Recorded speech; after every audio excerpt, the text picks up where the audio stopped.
Yeah, good evening, everyone.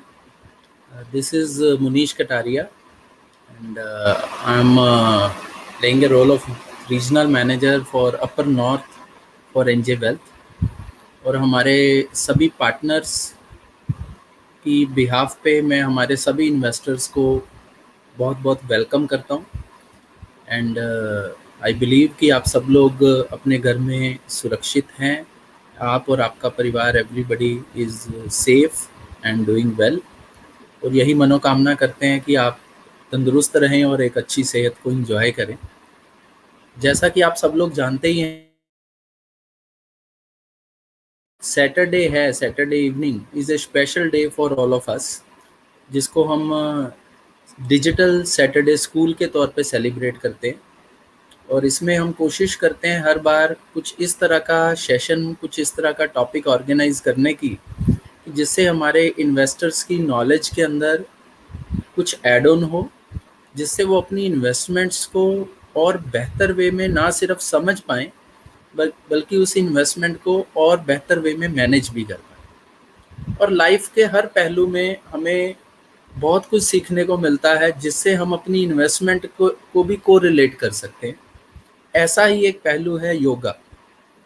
तो जो योगा है वो किस तरह से हम उससे लर्निंग ले सकते हैं अपनी इन्वेस्टमेंट्स को बेटर करने के लिए, तो आज इस टॉपिक के साथ हम आपको जोड़ रहे हैं. हमारे आज के जो स्पीकर हैं मिस्टर निकुंज शर्मा जी. तो आज का हमारा टॉपिक है इन्वेस्टिंग लेसन्स फ्रॉम योगा. तो जो स्पीकर हैं हमारे Nikunj Sharma ji, most of audience is aware about him. So उन्होंने पहले भी हमारे इन्वेस्टर्स को बहुत अच्छा अवेयर किया है डिफरेंट, और उनका एक्सपर्टाइज है कि कॉम्प्लेक्स चीज़ों को रियल लाइफ के साथ जोड़ते हुए रिप्रेजेंट करना, ताकि एक लेमैन भी उसको अच्छे तरीके से समझ पाए. तो निकुंज सर जो हैं वो पार्टनर एंड हेड हैं CFX chartered financial expert program at AV financial expert network private limited के अंदर. सर का एक बहुत ही बड़ा एक्सपीरियंस है. अगर मैं म्यूचुअल फंड इंडस्ट्री की बात करूं तो 19 ईयर का उनका एक्सपीरियंस है म्यूचुअल फंड हाउसेस के अंदर. डिफरेंट हाउसेस में डिफरेंट पोजीशंस पे उन्होंने रोल प्ले किया है.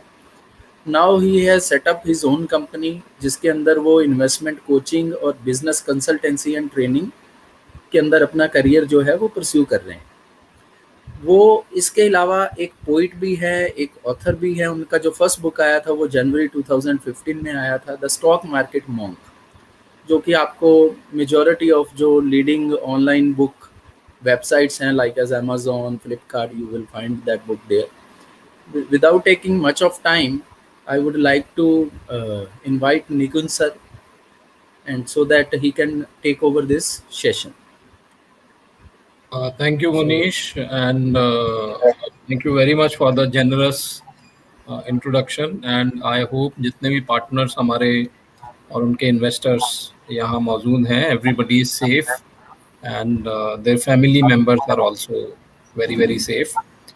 As Munish said, we have spent a lot of time in the mutual fund industry, and during this time period we have been investing our own money also, and during at some point of time in our career we were also interacting with investors.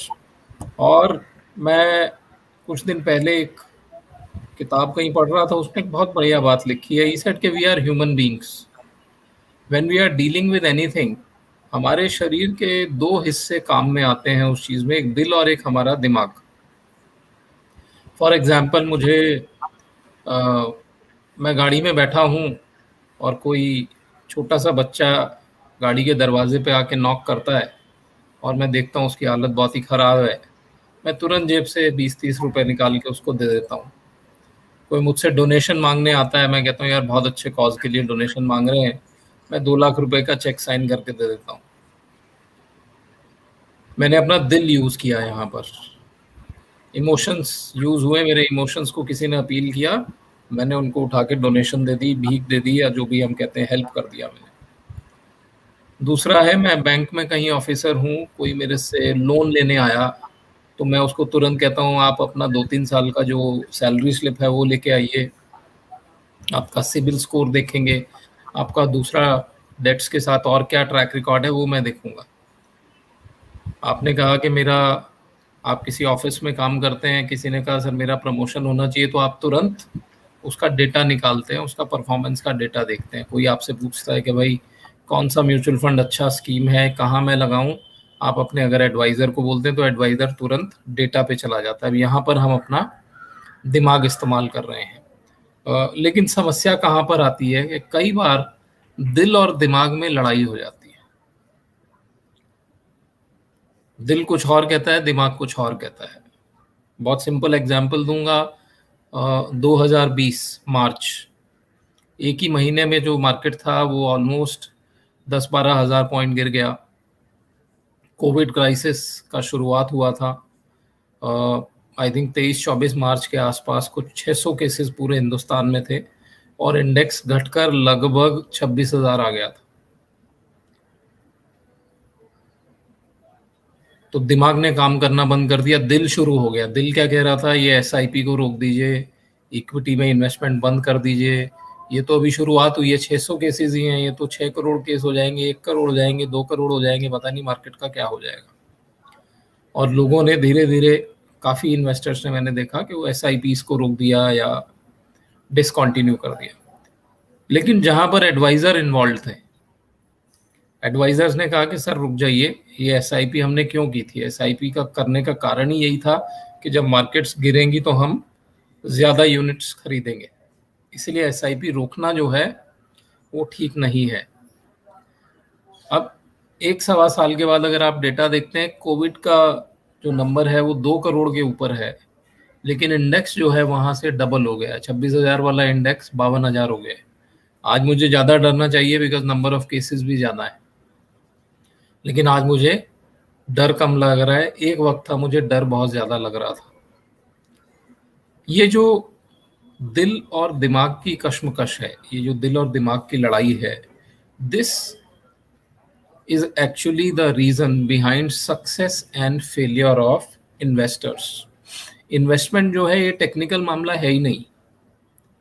आप अगर एकदम layman भी हैं और आप कभी school नहीं गए, आपको इन्वेस्टमेंट्स का एबीसी भी नहीं आता है, even then you can create wealth, even then you can do very well in investments. क्या करेंगे आप, किसी एडवाइजर को कहेंगे कि भाई साहब आप मेरी हेल्प कर दीजिए, he will help you. So today's topic is how do we control and how do we get aware about where my mana is activating. ये जो इन्वेस्टिंग लेसन फ्रॉम योगा है, ये जब भी आप किसी भी व्यक्ति से बात करेंगे बिजनेस से रिलेटेड या इन्वेस्टमेंट से related, they will tell you कि जो आपकी अपनी साइकोलॉजी है, that is the key for creating wealth in the whole world. आपकी जो साइकोलॉजी है, this will determine. Warren Buffett, investor psychology, he did not create wealth, he started investing at 11, 65 years तक कोई खास wealth नहीं create हुई, and most of his wealth got created after 65 when he became 65. अब बहुत सारे लोग हिंदुस्तान में क्या कहते हैं, अरे 65 साल का होने के बाद पैसा कमाया तो यार क्या कमाया, पैसा तो जवानी में होना चाहिए। Our mind is our biggest friend, whether it is business or whether it is investments. But our mind is also our worst enemy. अगर आप उसको uncontrolled छोड़ देंगे, so mind becomes a uncontrollable enemy which can damage also. कि जब market धड़ाधड़ गिर रही है, ideally we should buy, but our mind says कि दिल की सुनो, अभी दिल क्या कहता है, दिल में डर लग रहा है, तो we start selling. So if we can discipline our mind, we can control our psychology. Psychology कहाँ से रिलेटेड है, माइंड से रिलेटेड है। माइंड के अंदर 2 पार्ट होते हैं एक्चुअली, एक होता है रिफ्लेक्सिव पार्ट, एक होता है रिफ्लेक्टिव पार्ट। रिफ्लेक्सिव पार्ट क्या है मैं आपको बता देता हूँ। आप रोड पर जा रहे हैं और वहाँ बच्चे फुटबॉल खेल रहे हैं और एक बच्चे ने फुटबॉल किक की और वो आपकी तरफ आ गई फुटबॉल, आप तुरंत उसको, अपने को बचा के बॉल को रोक लेते हैं, ये आपका रिफ्लेक्स है। रिफ्लेक्टिव माइंड क्या है कि फॉर एग्जांपल आप और मैं एक नदी के किनारे खड़े हैं और बहुत चौड़ी नदी है, उस नदी के अंदर 20 कश्तियां चल रही है, और मैं अचानक आपसे पूछता हूं कि सर मुझे ये बताइए कि सबसे स्लो कौन सी कश्ती चल रही है। तब आप क्या करेंगे, वो 20 को ऑब्जर्व करेंगे and then you will tell me sir वो ब्लू कलर की जो कश्ती है वो सबसे स्लो चल रही है। ये आपने रिफ्लेक्टिव माइंड को यूज किया। लेकिन कई बार क्या होता है कि हम रिफ्लेक्टिव माइंड को यूज नहीं करते हैं, रिफ्लेक्सिव को यूज करते हैं। इन्वेस्टमेंट, डर लगा बेच दो, ये रिफ्लेक्सिव माइंड है। हमको लगा रही है तो 52,000 वाला 65,000 हो जाएगा, अब भी खरीदो, ये तो छूट जाएगा, रोज 400 पॉइंट चल रहा है, ये रिफ्लेक्सिव माइंड है। So if you can control mind, you can control your psychology. If you can control your psychology, you can create wealth. Yoga क्या कहता है? योगा कहता है योगा वृत्ति चित्त निरोध, कि हमारे दिमाग में जो वृत्तियां हैं और हमारे चित्त में जो डिफरेंट स्टेट्स हैं। चित्त क्या होता है? माइंड का वो हिस्सा जिससे मैं वर्ल्ड को परसीव करता हूँ। बुल मार्केट चल रही है, आप स्टॉक एक्सचेंज गए, आपने देखा कि जिस भी ब्रोकर के ऑफिस में जाता हूँ वहाँ इन्वेस्टर्स बड़े खुश हैं, तो आप एक परसेप्शन बना लेते हैं, यार ये स्टॉक मार्केट में पैसा बहुत अच्छा बनता है। आप किसी नए शहर में जा रहे हैं, अचानक देखते हैं कहीं पर 10-15 लोगों का झगड़ा हो रहा है, फिर थोड़ी दूर जाते हैं, फिर देखते हैं वहाँ किसी का कोई और झगड़ा हो रहा है, फिर थोड़ी दूर के बाद जाके देखा कि आपस में फिर मारपिटाई हो रही है। तो ये 3 इंसिडेंट देख के आप तुरंत बना लेते हैं, यार बड़ा गंदा शहर है, पहली बार तो आया हूँ और 3 झगड़े मैंने देख लिए। ये चित्त अब आपका परसीव कर रहा है। So yoga is the best way to control your mind.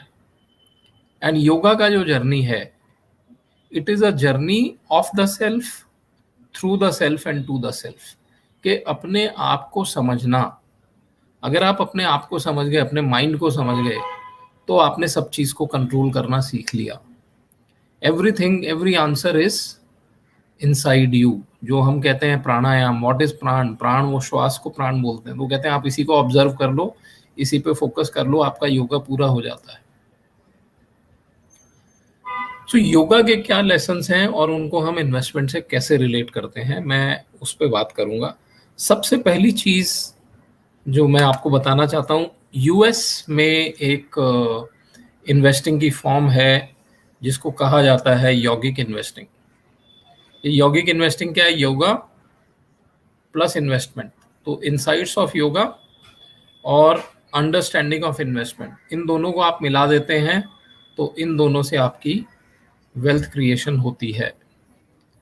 So understanding of yoga and understanding of investments, इन दोनों का मिक्सचर।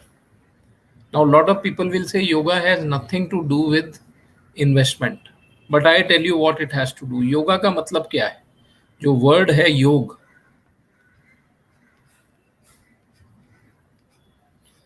इसका मतलब होता है सिग्मा, ऐड करना चीजों को। जब हम योगा की बात करते हैं तो हम किस चीज की बात करते हैं? हम बॉडी की बात करते हैं, माइंड एंड सोल, कि जो हमारी आत्मा है उसको परमात्मा से जो मिलाने वाला टूल है, दैट इज कॉल्ड योगा। और इसी चीज को आप इन्वेस्टमेंट की साइड शिफ्ट कर दीजिए एंड बॉडी को रिप्लेस कर दीजिए माइंड से, मनी से। मनी, माइंड एंड सोल, इन तीनों चीजों को जब आप मिक्स कर देंगे, then you will achieve something which I call money yoga. हम सबका ऑब्जेक्टिव क्या है? हमको वेल्थ क्रिएट करनी है। We want to leave so much behind us that our next 7 generations don't have to work. And believe me, when you look at today's session, you will understand with very great clarity how these simple things can help us create wealth. Yoga का first step क्या है? There are 5 or 6 stages. I will explain all of them in short. Yoga says के हमारे जीवन में दुख जो है वो कहाँ से आता है? इसे वो दुख के कारण को आप मिटा दीजिए। सो योगा सेज दुख जो है वो 5 कारणों से आता है, विच वी कॉल पंच क्लेशा। कि 5 क्लेश के जो कारण है वो क्या है? अविद्या, अस्मिता, राग द्वेष अभिनिवेशा पंच क्लेशा। ये चैप्टर 2 में पतंजलि योगा सूत्र जब आप पढ़ेंगे वहां पर ये श्लोक दिया है कि अविद्या अस्मिता राग द्वेष अभिनिवेशा पंच क्लेशा। अब वो कहते हैं अगर इन 5 कारणों को आपने मिटा दिया, इनका निवारण कर दीजिए, तो दुख नहीं आएगा। देयर विल बी नो दुखा। व्हाट इज अविद्या? चाहे वो जीवन है चाहे इन्वेस्टमेंट है, अविद्या का मतलब है इग्नोरेंस। आपको किसी सब्जेक्ट की नॉलेज नहीं है, लेकिन आप कहते हैं मैं इस सब्जेक्ट में काम करूंगा। आप कहते हैं मुझे केमिस्ट्री पसंद नहीं है, लेकिन मुझे पीएचडी केमिस्ट्री में ही करनी है, तो आपको केमिकल फार्मूला समझ नहीं आएंगे, आप वो पीएचडी की डिग्री नहीं प्राप्त कर पाएंगे, आप दुख घर लेके वापस आ जाएंगे। You are like a blindfolded archer. तो आपकी आंख पे एक पट्टी बंधी हुई है। अब अगर मैं आपकी आंख पे पट्टी बांधूं और आप ओलंपिक गोल्ड मेडलिस्ट हैं, आप बहुत स्किल्ड हैं, लेकिन मैं आपकी आंख पे पट्टी बांध देता हूं और आपको एक धनुष और बाण दे देता हूं, और मैं कहता हूं यह सामने एक व्यक्ति खड़ा है, उस व्यक्ति के सर पे हमने एक एप्पल रख दिया है, अब आपको उस एप्पल को शूट करना है विद दिस एरो। अब आपको ना तो एप्पल का साइज पता है, ना आदमी कितना दूर खड़ा है ये पता है, उस आदमी की हाइट आपको नहीं पता, आपको कुछ नहीं दिख रहा, आपको विंड का कोई अंदाजा नहीं है, तो आप उसे कैसे शूट करेंगे?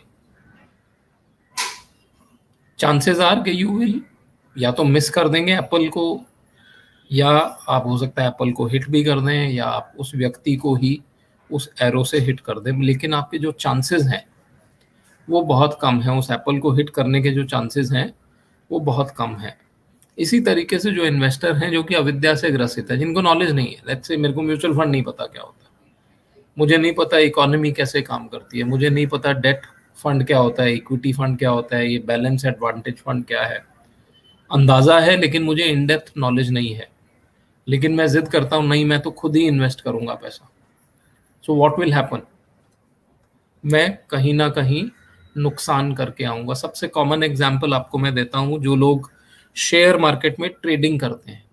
अब ट्रेडिंग करना कोई खराब काम नहीं है, बहुत बड़े बड़े ट्रेडर्स हैं जो रोज 100 करोड़ कमाते भी हैं, 100 करोड़ का नुकसान भी करते हैं, लेकिन बहुत सारे लोग इस तरीके से ट्रेडिंग करते हैं, वो एंटरटेनमेंट के लिए शुरू कर लेते हैं, 2-5 दिन पैसा बनाया तो उनका कॉन्फिडेंस बढ़ जाता है, एंड अल्टीमेटली वो दुख लेकर घर वापस आते हैं, क्योंकि किसी ना किसी दिन वो नुकसान गहरा कर देते हैं। तो अविद्या जो है, this is the mother of other क्लेशास। ऑल जितने भी क्लेश हैं, सबसे बड़ा क्लेश है अविद्या। तो अविद्या में क्या हो रहा है, जब आपकी आंख पे मैंने पट्टी बांध दी, तो अब आप क्या करेंगे? ब्लाइंड शॉट्स लेंगे, आपको दिख तो रहा नहीं है, you will start taking blind shots at the target. And second चीज क्या होती है कि जो आपकी सक्सेस है उसके चांसेस कम हो जाते हैं, और इससे ये जो गेम ऑफ चांस है, जब आप एरो हिट कर रहे हैं तो चांस तो ले ही रहे हैं, जरूरी तो नहीं है हर एरो जाके उस एप्पल को हिट करेगा, चांस है कई बार हवा तेज चल गई तो आपका एरो हिल भी सकता है, थोड़ा मिस भी कर सकता है। लेकिन जब आपकी आंख पे पट्टी बंधी हुई है अविद्या की, देन आप इस गेम को एक गैम्बल में परिवर्तित कर देते हैं। So lot of people who tell you कि stock market, mutual fund, equity ये सब गैम्बल है, they are all those people जिनको इन्वेस्टमेंट की नॉलेज नहीं है। Because of avidya, the game of chance has become game of gambling, and capital market will always disappoint people who are gambling in the market. अविद्या से कैसे छुटकारा पाना है ये मैं आपको थोड़ी देर में बताऊंगा। There are 2 kinds of avidya. One is lack of knowledge, आपको खुद नॉलेज नहीं है, आप दूसरे लोगों पे डिपेंडेंट हैं, जो लोग टिप्स मांगते हैं। मैं साथ में यहाँ क्लब में जाता हूँ बैडमिंटन खेलने के लिए रोज, तो हमारे ग्रुप में 10-12 लोग हैं और हर महीने झगड़ा होता है उनका कि भाई ये जो शटल हम यूज कर रहे हैं, मैंने तो इतने दिन गेम खेला तो मेरा ये 3000 की बजाय शायद 2700 आना चाहिए, कोई कहता है मेरा कम आना चाहिए, मेरा लड़का तो बहुत झगड़ा करते हैं वो। पैसे के मामले में बहुत सोचते हैं, जहाँ भी 1-2 पैसा खर्च होना है तो वो पूरा हिसाब किताब लगा लेते हैं। बट बिलीव मी, वही व्यक्ति, क्योंकि वो मैं वो जानते हैं कि सर स्टॉक मार्केट से भी रिलेटेड हैं, इन्वेस्टमेंट की भी नॉलेज है, तो मुझसे पूछते रहते हैं। और मैं गलती से भी कभी उनको बता देता हूँ, यार ये वाला शेयर खरीद लेना, वो 2-4-5 लाख रुपए ऐसे ही लगा देते हैं ले जाके, कोई सवाल नहीं पूछते हैं। सो लैक ऑफ नॉलेज, आपको नॉलेज नहीं है, you are dependent on somebody else. और दूसरा है रॉन्ग नॉलेज। रॉन्ग नॉलेज क्या है? फॉर एग्जाम्पल, मेरे फादर जो थे वो दिल्ली में रहते थे, और दिल्ली में उन्होंने 1980 से लेके 2010 तक रियल एस्टेट में बहुत पैसा उन्होंने कमाया। बहुत प्रॉपर्टीज खरीदी, बेची, यूज की, काफ़ी पैसा उन्होंने कमाया। और अगर अब मैं कहूँ कि जैसे मेरे फादर ने रियल एस्टेट में पैसा कमाया है, उसी तरीके से मैं भी रियल एस्टेट में पैसा कमाऊंगा, this will become a wrong way, this will become wrong knowledge. तो दोनों ही तरीके की जो अविद्या है ये गलत है। तो अविद्या क्या है? Lack of knowledge. Lack of knowledge से हम लोग ब्लाइंड शॉट्स ले रहे हैं टारगेट पे, हम नोन तरीके से काम नहीं कर रहे हैं, we are not using our wisdom, we are just taking chances, तो हमारे चांसेस ऑफ फेलियर बढ़ जाते हैं। दूसरा है ईगो। ईगो का फॉर्मूला जो है ये एल्बर्ट आइंस्टाइन ने जो दिया कि 1/नॉलेज। आपकी नॉलेज जितनी ज़्यादा है, आपकी ईगो उतनी ही कम है, और आपकी नॉलेज जितनी कम है, आपकी ईगो उतनी ही ज़्यादा है। एक हिंदी में कहावत है कि अधजल गगरी छलकत जाए। जो घड़ा पूरा ऊपर तक भरा है उसमें पानी छलकता नहीं है, लेकिन जो आधा भरा हुआ घड़ा है जिसमें आधे में ऊपर हवा है, वो छलकता हुआ जाता है और वो हमेशा पानी गिरता हुआ उसमें से जाएगा। Knowledge of the ego is knowledge, and ego of the knowledge is ego. कि अगर मेरे को ईगो हो गई किस चीज़ की, यार मेरे पास बहुत नॉलेज है तो मैं सब सर्वनाश कर दूंगा। लेकिन अगर मुझे ये नॉलेज है कि मेरे अंदर ईगो है, तो ये नॉलेज बहुत ही महत्वपूर्ण है। What is ego? ये ईगो भी अविद्या से आ रही है। मैं आपको इन्वेस्टमेंट के एग्जांपल्स भी दूंगा। ईगो में क्या होता है कि आप फैक्ट और ओपिनियन के अंदर कंफ्यूज करते रहते हैं। फैक्ट कुछ और है, ओपिनियन कुछ और है, लेकिन आप कहते हैं नहीं, मेरा ओपिनियन सही है, मेरा ओपिनियन ही फैक्ट है। फॉर एग्जाम्पल, ये आपने अक्सर देखा होगा कि जब भी शेयर मार्केट में तेजी शुरू होती है, अब कोविड को ही आप ले लीजिए। जब लास्ट ईयर कोविड आया तो लोगों ने घर से काम करना शुरू किया, और चाहे कितना भी डर हिंदुस्तान में लोगों को लग रहा था, लेकिन पहले ही क्वार्टर के अंदर, मार्च टू मई, अप्रैल मई जून, बेसिकली जो फर्स्ट क्वार्टर था, उसके अंदर पूरे हिंदुस्तान में लगभग 30 लाख डीमैट अकाउंट खोले गए। अब ये 30 लाख डीमैट अकाउंट इसलिए नहीं खोले गए कि लोगों को लॉन्ग टर्म वेल्थ क्रिएट करनी थी। लोगों ने क्या, घर बैठे रहेंगे, काम तो होगा नहीं पूरे दिन, वर्क फ्रॉम होम है, तो बैठे बैठे थोड़ी ट्रेडिंग कर लेंगे, उससे हम इनकम जनरेट करेंगे। और लेटस से कि आपने इनकम जनरेट करना शुरू किया, मार्केट तेजी में है, आप पैसा कमा रहे हैं, फिर थोड़ा पैसा कमा लिया, फिर थोड़ा पैसा कमा लिया, धीरे धीरे आपका बिलीफ बन जाता है कि यार तू जहां भी पैसा डालता है, जिस भी स्टॉक में आप पैसा डाल रहे हो वो चल रहा है। और ये चीज़ जब 5-6 महीने हो जाती है, तो आप कहते हैं यार आपको इन्वेस्टमेंट करना आता है, now you have become a good investor. लेकिन ये गुड इन्वेस्टर आपका ओपिनियन है, ये फैक्ट है क्या? नहीं, क्योंकि आपको नॉलेज तो है ही नहीं। फैक्ट क्या है कि मार्केट तेजी में हर आदमी पैसा कमा रहा है, लेकिन आपका ओपिनियन क्या है? बिकॉज मैंने पैसा कमा लिया है, I am a very good investor. और जब ये दोनों ओपिनियन और फैक्ट के बीच में क्लैश होता है और आप कहते हो नहीं मैं ठीक हूं, देन यू आर सेइंग अहम ब्रह्मास्मि। तो आप ये चीजें कहना शुरू कर देते हो, ये मेरा स्टॉक है, मैंने ये भाव पे खरीदा, मैं ये भाव पे बेचूंगा, मेरा मार्केट, मेरा सेक्टर, मेरा स्टॉक, मेरा म्यूचुअल फंड, मेरा फंड मैनेजर। लेकिन मार्केट को नहीं पता है कि मार्केट के अंदर एक हिस्सा निकुंज शर्मा जी का भी है। Market operates independently of Nikunj Sharma. And ego का सबसे बड़ी निशानी मैं आपको बता देता हूं, जो व्यक्ति ईगो में होगा और खासकर जो इन्वेस्टमेंट से डील करता है, वो बिना मांगे भी लोगों को सलाह देता है। आपने सलाह नहीं मांगी, आप ट्रेन में जा रहे हैं, दो अनजान आदमी किसी शेयर के बारे में बात कर रहे हैं, आपकी इच्छा होगी कि मैं जाके उनको सलाह दे दूं, और आप जाके कहेंगे अरे छोड़ो ये स्टॉक का तो मुझे पता नहीं, ये वाला खरीदने था, 3 दिन के अंदर बहुत डबल हो जाएगा। The tendency to give advice is there. तो ईगो से क्या होता है, पहले कॉन्फिडेंस आता है, कॉन्फिडेंस ओवर कॉन्फिडेंस में बदलाव हो जाता है, और ओवर कॉन्फिडेंस से अचानक डिजास्टर होता है। हमने बहुत सारे केसेस देखे हैं कि जिन्होंने शौकिया तौर पर ट्रेडिंग शुरू की, साल 2 साल बहुत पैसा कमाया, बड़ी बड़ी बातें की, और उसके बाद एक दिन इतना बड़ा नुकसान कर दिया, फिर वो कहते हैं अब मैं शेयर मार्केट में नहीं जाऊंगा। अहम ब्रह्मास्मि रावण जो कहता था कुबेर मेरे पाँव में है, मेरी सोने की नगरी में मैं रहता हूँ, मेरे पास इतना पैसा है, मैंने तो बाली को बगल में दबा लिया था, ये वानर की सेना वाला मेरे को कैसे हराएगा। और एक छोटे से व्यक्ति ने, एक आम इंसान ने वानरों की सेना बनाकर, बंदरों की सेना बनाकर, रीछ भालुओं की सेना बनाकर समुंदर पे पुल बांध दिया और लंका पर आकर अटैक कर दिया और उस व्यक्ति को हरा दिया। तो ईगो जो है, ईगो भी अविद्या से ही आ रही है। आपको अविद्या है लेकिन आप पैसा कमा रहे हैं शेयर मार्केट में, तो आपको धीरे धीरे ईगो हो जाती है कि I am a good investor, और उस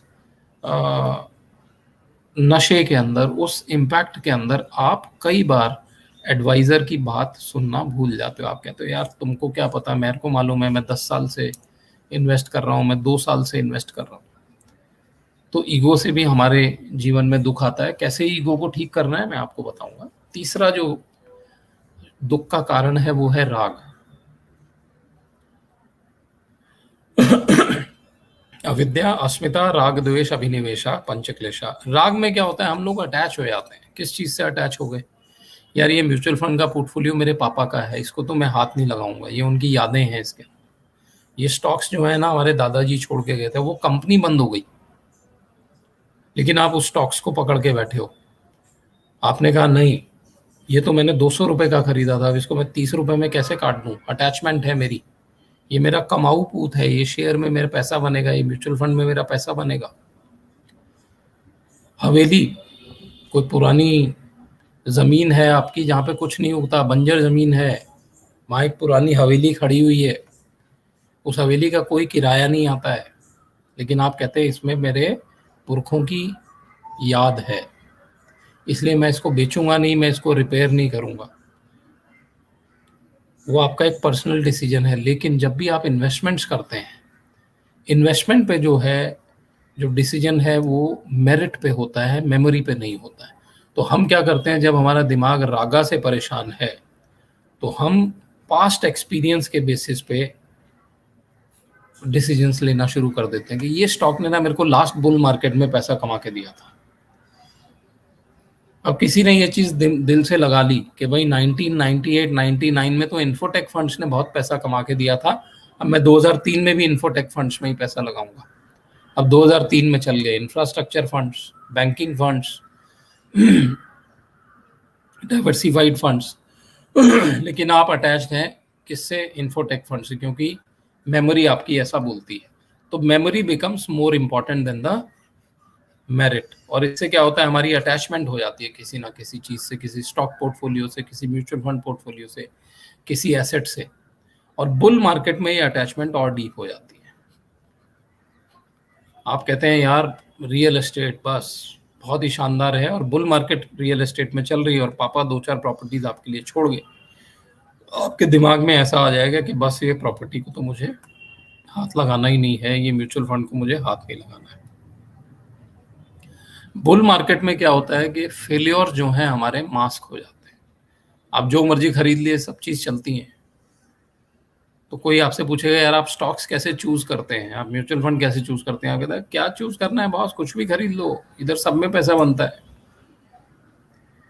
the fact is everyone is making money. तो बुल मार्केट ने आपके फेलियर पे एक पर्दा डाल दिया, और बुल फेजेस के अंदर जो राग है, जो फीलिंग ऑफ अटैचमेंट है, डीपन हो जाती है।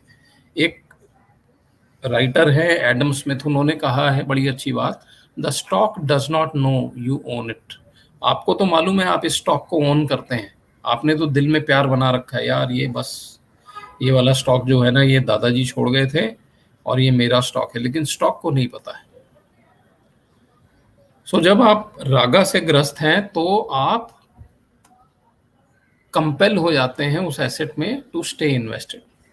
नेक्स्ट कारण ऑफ दुख इज द्वेष। बहुत सिंपल है। मार्केट गिर गई, 10-15 हजार पॉइंट मार्केट गिर गई। मैंने इतने लोगों को देखा है ये कहते हुए, नहीं नहीं यार ये इक्विटी तो हमारे बस का काम ही नहीं है, इक्विटी में दोबारा नहीं लगाना, पहली बार लगाया था और नुकसान हो गया, अब तो दोबारा जाना नहीं है। मैंने तो बच्चों को भी बोल दिया इधर जाना नहीं है। जैसे ही आपने नुकसान किया आप उस एसेट क्लास को हेट करना शुरू कर देते हैं। द्वेषा इज ऑपोजिट ऑफ रागा। रागा इज अटैचमेंट और द्वेष जो है वो है घृणा। राग और द्वेष दोनों ही किसी भी व्यक्ति को इरेशनल बना देते हैं। बहुत ज्यादा अटैचमेंट और बहुत ज्यादा अवर्शन। आप क्या कहते हैं, जो एक नॉर्मल व्यक्ति है वो कहता है यार राग और द्वेष से मुझे क्या लेना देना है, मेरे को एसेट एलोकेशन करना है, ये डेट है, ये इक्विटी है, रियल एस्टेट है, एसेट क्लास तो आपस में अपने आप चलती रहेंगी।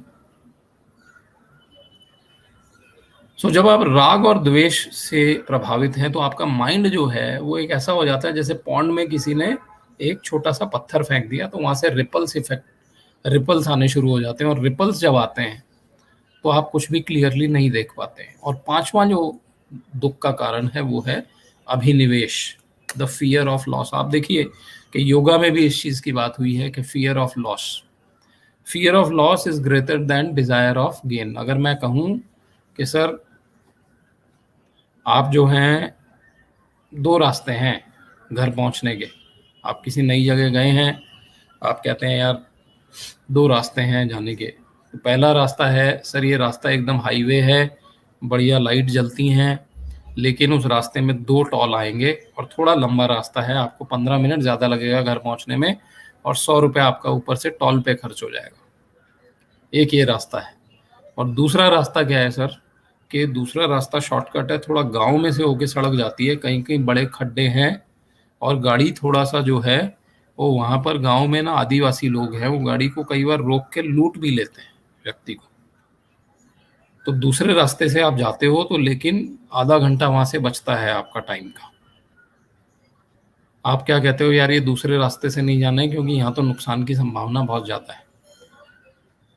अगर मैं आपको दो ऑप्शंस दूं कि आप कहो, एक में कहूँ सर इसमें आपका 200 रुपये का लॉस हो सकता है और दूसरे में आपका 25 रुपये का फायदा हो सकता है, तो आप कहोगे 200 रुपये वाले लॉस को तो पहले हटा दो यार, मैं नहीं जाना चाहता, फायदा चाहे 25 रुपये का हो जाए चाहे नहीं भी हो, लेकिन मुझे लॉस नहीं करना है।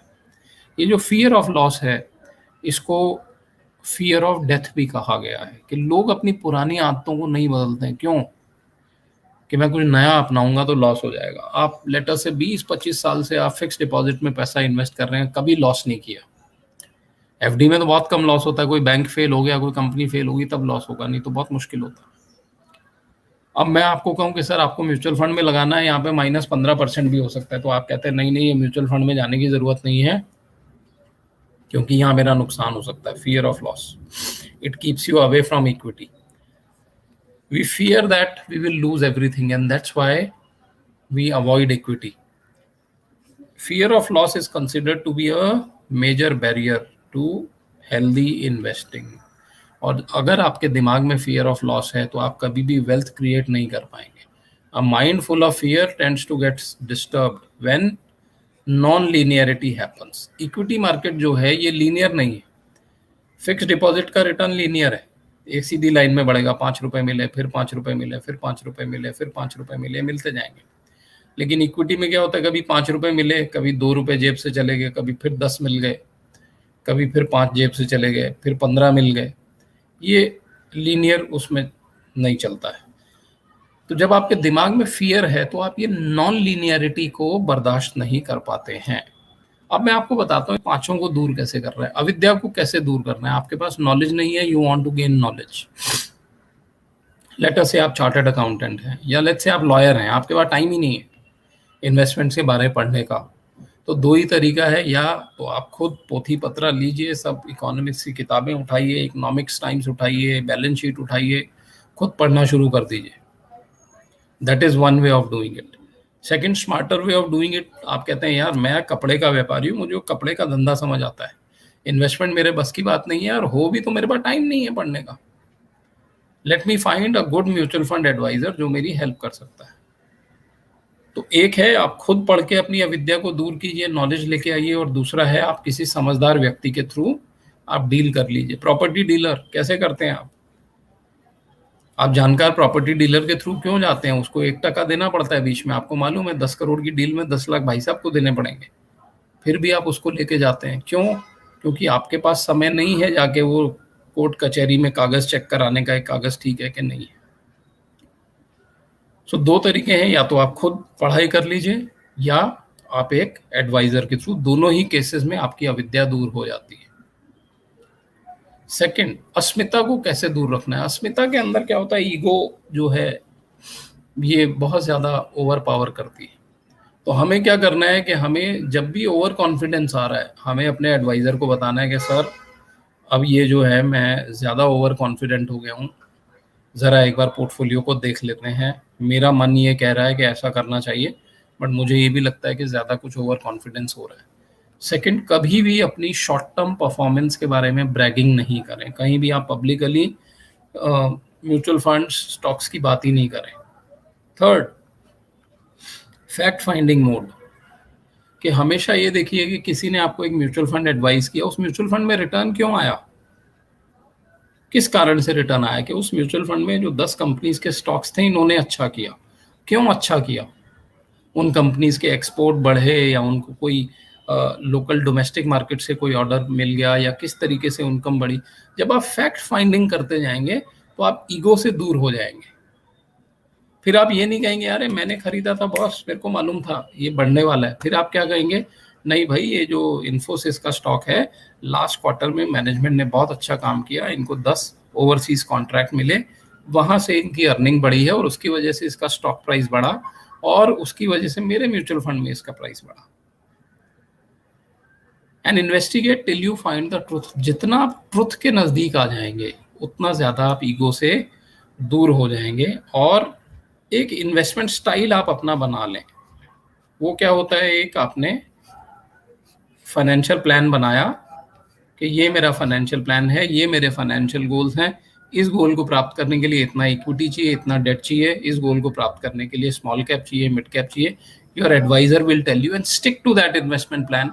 आपकी ईगो ऑटोमेटिकली दूर हो जाएगी और कभी भी जो लॉस मेकिंग आपके आइडियाज हैं उनसे स्टिक नहीं करना है उनको। ईगो में कई बार क्या होता है, मैंने खरीदा, मैंने कहा भाई ये इंफ्रास्ट्रक्चर फंड बहुत अच्छा करेगा, इंफ्रास्ट्रक्चर फंड 4 साल नहीं कर रहा अच्छा, चलिए छोड़ देते हैं, लेकिन आप ईगो में आ गए, नहीं अगर मैं एग्जिट कर गया तो लोग क्या कहेंगे, वो लोगों के बारे में मत सोचिए, look at the merit.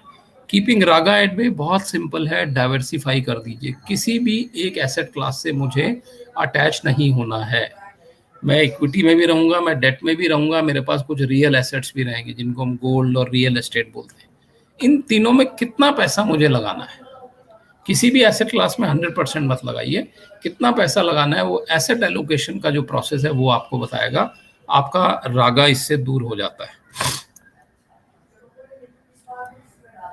Keeping द्वेषा eight bay बहुत सिंपल है, द्वेष आपको कब आता है, द्वेष आपको इस स्टेज पे आता है, लेट्स से ये एक साइकिल है मार्केट का, ये मार्केट का साइकिल ऐसे चल रहा है ऊपर और ये फिर नीचे गया, ओके फिर ये ऊपर गया, तो यहाँ पर ये जो पोर्शन है जब आप नुकसान कर रहे हैं यहाँ पे द्वेष डेवलप होता है, आप यहाँ पर हेट करना शुरू कर देते हैं मार्केट को।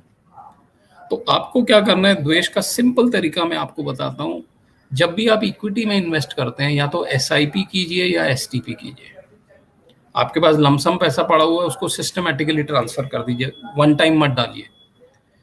ऐसा नहीं है कि वन टाइम डालना खराब है, मार्केट बहुत जोर से घट जाए तो मैं कहता हूँ वन टाइम डाल दीजिए, लेकिन कई बार जब आप इन्वेस्टमेंट करते हैं तो शुरुआत में ही कई बार गलती बहुत बड़ी हो जाती है, और जब वो शुरुआत में गलती बड़ी हो गई तो हम उससे उभर नहीं पाते, इसीलिए हमें एक ऐसे तरीके से इन्वेस्ट करना है जहां पर नुकसान होने की प्रोबेबिलिटी कम है। तो जब आप एसआईपी करते हैं, एसटीपी करते हैं, आपके नुकसान की प्रोबेबिलिटी कम है। एसआईपी के 4 लाभ हैं जिनको मैं कहता हूँ, पहला लाभ है टेक्टिकल, इसकी जो तकनीक है उससे रिलेटेड लाभ, दूसरा लाभ है फाइनेंशियल, तीसरा लाभ है साइकोलॉजिकल और चौथा लाभ है स्पिरिचुअल लाभ भी है आपको इससे मिलता है। मैं आपको तुरंत बताऊंगा। रुपी कॉस्ट एवरेजिंग, आप हर महीने 10,000 रुपया लगा रहे हैं, पहले महीने 10 रुपए भाव है, 1000 यूनिट मिल गई, फिर ये भाव बढ़ता गया, 11 हुआ, 12 हुआ, 15 हुआ, 16 हुआ, आपकी यूनिट्स जो है वो घटती जा रही हैं। पहले महीने 1000 यूनिट मिली थी, अब आपको 625 यूनिट मिल रही है। मार्केट बढ़ रहा है, यूनिट्स का नंबर घट रहा है, लेकिन मार्केट तो ऊपर नीचे होता रहता है। मार्केट ऊपर जाएगा तो नीचे भी आएगा। अब फिर ये मार्केट गिरना शुरू हो गया, 15 रुपए हुआ, 13 रुपए हुआ, 8 रुपए हुआ, 6 रुपया भी हुआ। जब ये 6 रुपया हुआ तो आपको 1600 यूनिट भी मिली। जब ये 8 रुपया हुआ तो आपको 1200 यूनिट भी मिली।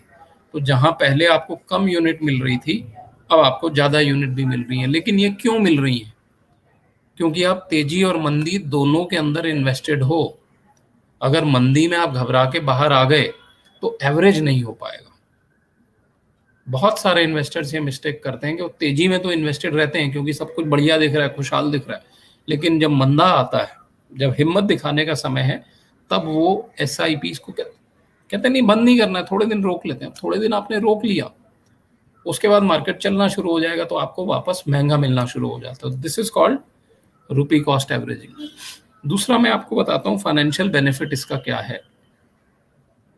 लेट अस से एक सिंपल एग्जांपल ही दे देता हूँ मैं आपको, रियलिटी है ये। जब मैंने अपना बिजनेस स्टार्ट किया तो मैं, मेरे एक दोस्त हैं, उनके ऑफिस में जाके मैं बैठता था और मैं ट्रेनिंग का ही काम करता था। लेकिन वहाँ पर लोगों को पता था कि सर जो हैं ये इन्वेस्टमेंट इंडस्ट्री से आए हैं तो इनको इन्वेस्टमेंट की नॉलेज है, तो लोग मुझसे पूछते रहते थे। तो एक दिन क्या हुआ कि वहाँ एक ऑफिस बॉय था जो कि मिठाई बांट रहा था, और मिठाई बांटते बांटते वो मेरे पास भी आ गया और उसने मुझे वो पेड़ा खिलाया। तो मैंने देखा पेड़ा है उसके बॉक्स में। मैंने कहा भाई क्या बात है, क्यों मिठाई खिला रहे हो? बोले सर मेरे यहाँ बेटे का जन्म हुआ है तो मैं आपको मिठाई खिलाना चाहता हूँ। तो मैंने तुरंत 2 पेड़े उसके बॉक्स से उठा लिए बिना उसके पूछे, और मैंने तुरंत खा भी लिए, क्योंकि बम्बई में भरोसा नहीं कौन आदमी कब मिठाई वापस मांग ले। तो यहाँ पर एकदम वो प्लस और माइनस बराबर चलता है कि भाई जितना आप करेंगे मैं उतना कर दूंगा, उससे आगे मेरे से एक्सपेक्टेशन नहीं रखना। जैसे ही मैंने 2 पेड़े खा लिए, वो भाई साहब नाराज हो गए, बोले आपने 2 क्यों लिया? मैंने कहा अरे तू इतना खुश था और लड़का हुआ तेरे यहाँ भाई, 2 खा लिए तो क्या हुआ? बोले नहीं अब मेरा 2 पेड़ा शॉर्ट हो गया। मैंने कहा 2 कैसे शॉर्ट हो गया, मैंने तो 1 ही एक्स्ट्रा खाया है। बोलते नहीं सर आप रोज नहीं आते ना ऑफिस, तो आपको तो काउंट करके नहीं रखा था, तो आज आप दिख गए तो मैंने कहा खिला देते हैं। तो 2 पेड़ा मेरा शॉर्ट हो गया। तो मैंने कहा भाई साहब मैं कल आपको आधा किलो पेड़ा अपनी जेब से ला के दे दूंगा। बोले नहीं नहीं छोड़ो वो सब, आप ये बताओ कि बच्चे के नाम क्या करें, कुछ इन्वेस्टमेंट बता दो। तो मैंने कहा बच्चे के नाम तू SIP खोल दे। बोले SIP खोल दूं? SIP क्या होती है? मैंने उसको ब्रीफली समझाया। तो बोले कितना पैसा इसमें बनेगा? मैंने कहा पहले मेरी 2 बातों का जवाब दे। ये जो बच्चा है आज ये 0 साल का है, आज इसकी पैदाइश हुई है, क्या अगले 25 साल तक जब तक ये पढ़ेगा तब तक आप इसके लिए SIP कर सकते हो कोई भी अमाउंट? मैंने कहा 500 रुपये से स्टार्ट हो जाता है, तो कर सकते हो? बोले कर देंगे, 500 रुपये में तो कुछ नहीं है। और मैंने कहा जब ये बच्चा बड़ा हो जाएगा 25 साल का, जब ये जॉब करेगा या अपना कुछ काम करेगा, उसके बाद क्या ये भी अपनी रिटायरमेंट तक सिर्फ 500 रुपये महीना बचा लेगा? बोला हाँ सर बचा लेगा, क्यों नहीं बचा पाएगा, ये तो छोटा अमाउंट है। लेकिन इसका बनेगा क्या? तो मैंने कहा मैं आपको बताता हूँ इसमें कितनी बड़ी एक पॉसिबिलिटी है। I think 500 rupees is a very small amount today, कोई भी व्यक्ति लगा सकता है। अगर मैं एक मिडिल क्लास फैमिली की बात करूँ तो मैं कहूँगा 5,000 रुपये महीना। आज अगर हमारी किसी फैमिली में कोई कज़न के यहाँ या कहीं बच्चे का जन्म होता है तो वो लोग 5,000 रुपये पर मंथ आराम से बचा सकते हैं, और वो इस पैसे को लंबे समय के लिए निवेश भी कर सकते हैं। क्या वो 60 साल के लिए कर सकते हैं? बिल्कुल कर सकते हैं। क्या वो करते हैं? आई थिंक बहुत सारे लोग नहीं करते हैं, क्योंकि वो देख नहीं पाते हैं इतना दूर, दिमाग जो है उतना लंबा देख नहीं पाता है। But let me tell you कि अगर किसी फैमिली में 5,000 रुपये की SIP किसी बच्चे के नाम आपने 60 साल कर दी तो उसका रिजल्ट क्या आ सकता है? अगर इस SIP में सिर्फ 12% रिटर्न आ गया, हमारे यहाँ देश में बहुत सारी SIPs हैं जिन्होंने 25 साल में 20% के आसपास रिटर्न दिया। मैं सिर्फ 12% की बात कर रहा हूँ। एट 12%, ये जो 5,000 रुपए की इन्वेस्टमेंट है, जिसमें आप लाइफ में सिर्फ 36 लाख रुपया सेव करेंगे, ये 65 करोड़ रुपए में बदल जाएगा 12% के रिटर्न पे। इक्विटी का लॉन्ग टर्म रिटर्न हम 15% के आसपास पकड़ते हैं। At 15% this money will become 310 crore rupees. 310 crore रुपया कमाने के लिए लोगों की जनरेशन्स निकल जाती हैं बिजनेस के लिए, तब जाके वो जोड़ते हैं। मैं एक तो सिंपल तरीका बता रहा हूँ, उसमें 15 रिटर्न आएगा, 16 आएगा, मुझे नहीं पता है, 20 आएगा, आई डू नॉट नो।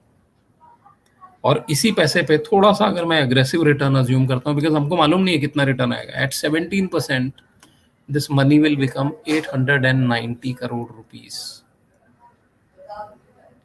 और अगर मैं एक बहुत एग्रेसिव एग्जाम्पल ले लूँ और कहूँ कि इसमें 20% रिटर्न आ सकता है, जिसकी पॉसिबिलिटी नहीं है। I think most of the time हमारा रिटर्न जो है वो यहाँ पर आएगा 15 के आसपास, 15 की रेंज में रहना चाहिए। अगर हम बहुत लकी हैं, स्मॉल कैप मिड कैप कर दिया और वहाँ 1-2% ज़्यादा आ गया तो शायद हो सकता है। But at 20%, just to tell you how power of compounding works, at 20% this money will become 4,490 crore rupees. और लोग मुझे आके ये कहते हैं, सर ये SIP से क्या होगा? मैं उनको एक ही जवाब देता हूँ कि जितना लंबा आप SIP में बैठने की ताकत रखते हैं, 5 साल, 10 साल, 20 साल, 30 साल, 40 साल, 50 साल, उतना ही ज्यादा आप अपनी वेल्थ को बढ़ा रहे हैं। लोग घबरा जाते हैं जब मैं 60 साल की बात करता हूँ। मैं कहता हूँ 60 साल आप अपना बिजनेस तो करते ही हो ना। 60 साल से कपड़े की दुकान पे तो कोई ना कोई बैठा हुआ है आपकी फैमिली में, केमिस्ट की दुकान चल ही रही है, 60 साल से नौकरी भी कर रहे हो, अरे 60 साल SIP भी कर दो। तो 60 is not the ultimate answer. 10, 20, 30, जब तक आप SIP में 2-3 साइकिल्स नहीं देखेंगे, एवरेजिंग नहीं मिलेगी, ये वेल्थ क्रिएशन होना बड़ा मुश्किल है। लोग कहते हैं कि भाई मैंने अगर 12% ही लगाया तो फायदा क्या है इक्विटी में लगाने का? 12%, लेकिन कहाँ और मिलता है? FD में 12 मिलेगा? कभी नहीं मिलेगा। और इक्विटी में आपको टैक्स नहीं भरना है, लॉन्ग टर्म कैपिटल गेन 10% है। तो सबसे ज्यादा पोस्ट टैक्स रिटर्न आपको इक्विटी में ही मिलता है। वेल्थ क्रिएशन करने के लिए SIP इज द बेस्ट। और वेल्थ क्रिएशन करने के लिए 4 तरीके के रिटर्न्स आपको देखना जरूरी है: super normal, normal, no return and negative return. ये 4 तरह के रिटर्न जब आप देख लेंगे, तब जाकर आपकी वेल्थ क्रिएशन होती है।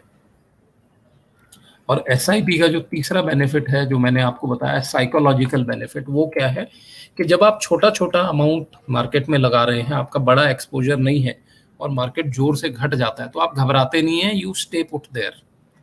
आपने 5 लाख रुपए लगाए और बाजार आधा हो गया तो 2.5 लाख रुपए उड़ गए, वो नुकसान लगता है।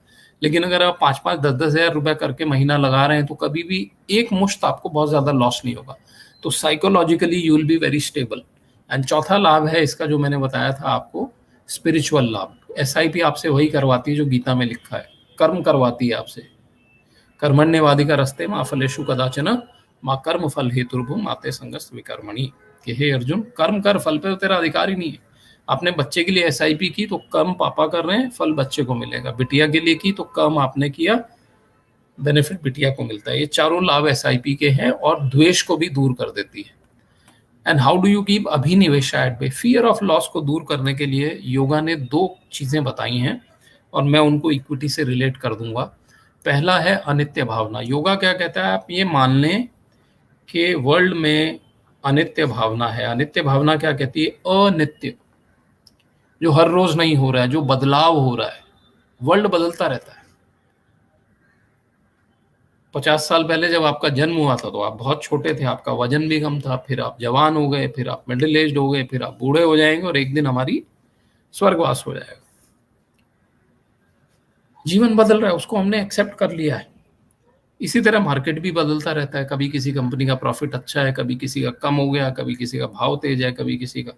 तो जिस तरीके से मेरा जीवन बदलता है, उसी तरीके से कैपिटल मार्केट भी बदलती है। इस चीज को आप एक्सेप्ट कर लीजिए कि अगर मुझे आज मुनाफा हो रहा है तो कल लॉस भी होगा, आज लॉस हो रहा है तो कल मुनाफा भी होगा। अब देखिए, कोई पिछले 2 साल से अगर इन्वेस्टेड है तो कोविड के टाइम में उन्होंने नुकसान भी किया, कोविड के बाद उन्होंने मुनाफा भी किया। इकोनॉमी तो वही है।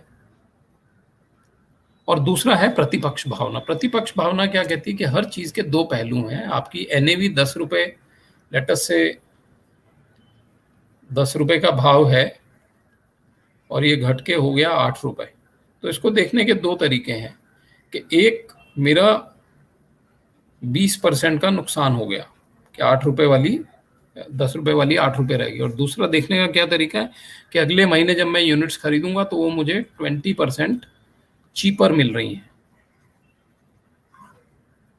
ये प्रतिपक्ष भावना। जब आप एसआईपी कर रहे हो तो आपने अनित्य भावना को भी एक्सेप्ट कर लिया कि वर्ल्ड बदल रहा है, इसीलिए मैं हर लेवल पे पैसा लगाऊंगा, और प्रतिपक्ष भावना को भी आपने एक्सेप्ट कर लिया कि अब मुझे यूनिट सस्ती मिलेंगी।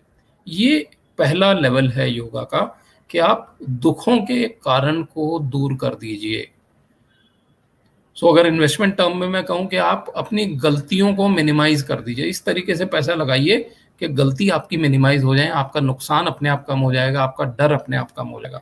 जब आपका डर कम हो जाएगा तो आप ज्यादा समय तक मार्केट में निवेशित रहेंगे। अक्सर लोगों की प्रॉब्लम क्या है कि वो लंबे समय तक रह ही नहीं पाते मार्केट में। रहोगे नहीं तो पैसा नहीं बनेगा, वेल्थ नहीं बनेगी। योगा दूसरी चीज क्या कहता है कि मुझे योग को करना तो है लेकिन एक भाव के साथ करना है, और योगा 3 भावों की बात, 4 भाव की बात करता है: धर्म, ज्ञान, वैराग्य और ऐश्वर्य। और योगा का सिंपल फॉर्मूला है कि आप धर्म, ज्ञान और वैराग्य का जब रास्ता अपनाते हैं तो आपको ऐश्वर्य मिलता है। धर्म क्या है? ड्यूटी, कि मेरे परिवार के प्रति क्या ड्यूटी है, मेरे अपने प्रति क्या ड्यूटी है, मेरी सोसाइटी के प्रति क्या ड्यूटी। और धर्म ने क्या बोला कि हर चीज को करने का एक तरीका है। जन्मदिन होगा तो अलग तरीके से मनाया जाएगा, किसी की मृत्यु है तो अलग मंत्र पढ़े जाएंगे, शादी है तो उसके अलग मंत्र है। ज्ञान क्या है? कि डूइंग थिंग्स प्रॉपरली, कि अगर मैं अपने धर्म को फॉलो कर रहा हूं तो मेरे में ये नॉलेज होना बड़ा जरूरी है कि किस चीज को करने का तरीका एक्चुअली क्या है, किसको करने से क्या होगा, वो ज्ञान होना बड़ा जरूरी है। ज्ञान इज द नॉलेज। एंड वैराग्य जो है डिटैचमेंट। योगा क्या कहता है कि आप एक्सपेक्टेशन कम कर दीजिए, आप डिटैच हो जाइए। डिटैचमेंट का मतलब ये नहीं है कि आप जंगल में जाके रहें, आप रहेंगे वर्ल्ड में ही लेकिन वर्ल्ड से बिलोंग नहीं करेंगे।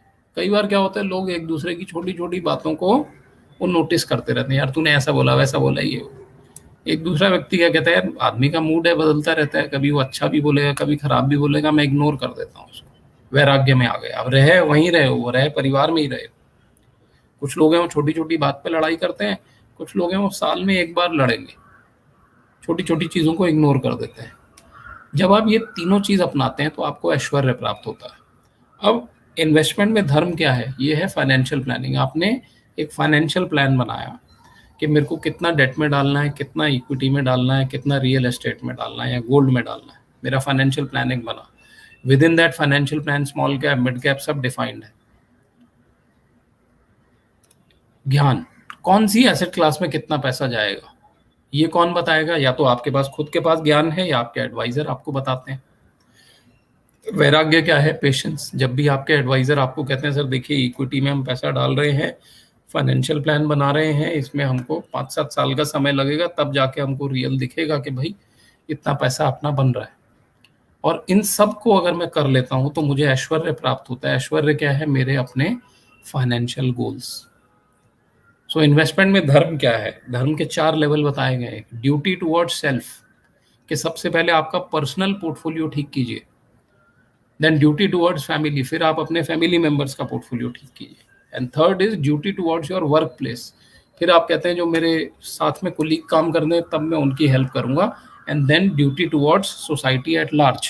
अब आपका अपना पोर्टफोलियो ठीक नहीं कर रहा है, वहां पे आप सट्टा कर रहे हैं, और आप बेटे को कहते हैं बेटा तेरा पोर्टफोलियो मैं बनाऊंगा, तो बेटा क्या कहे, पापा पहले अपना तो ठीक करो फिर मेरे की बात करना।